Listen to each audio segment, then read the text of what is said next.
সবাইকে জানাই merry Christmas. আজকে আমি বাড়িতেই বানিয়ে ফেললাম ক্রিসমাস কেক। এখানে কিছু ড্রাই ফ্রুটস নিয়ে নিলাম। তার মধ্যে আছে চেরি, আমন্ড বাদাম, খেজুর, মিঠা কুমড়ো, টুটি ফ্রুটি, কিশমিশ, কাজু আর একটু তেল।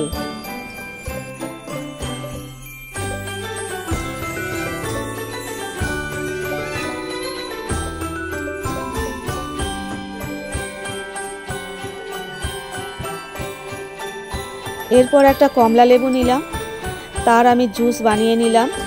এই জুসের মধ্যে আমি কিছু ড্রাই ফ্রুটস ভিজিয়ে কিছুক্ষণের জন্য রেখে দিলাম।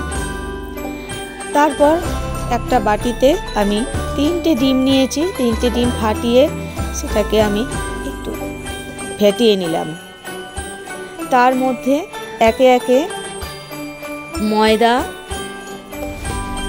আমি এখানে একটা বড় কাপে 1.5 কাপ পরিমাণ ময়দা নিয়েছি। সেটাকে আমি ব্যাটার তৈরি করছি।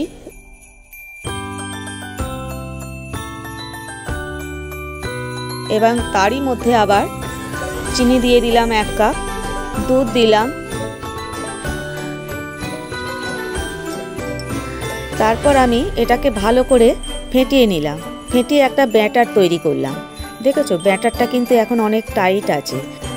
তারপর এর মধ্যে 1 চামচ বেকিং পাউডার আর 1 চামচ বেকিং সোডা তেল দিলাম। তেল দিয়ে তারপরে আমি ওটাকে ভালো করে মিশিয়ে কিছুক্ষণের জন্য রাখলাম। তারপর আমি ড্রাই ফ্রুটসগুলো অরেঞ্জ জুস সমেত আমি পুরো মিশিয়ে দিলাম। এরপর ব্যাটারটা দেখো থেকে থেকে কত পাতলা হয়ে যাচ্ছে।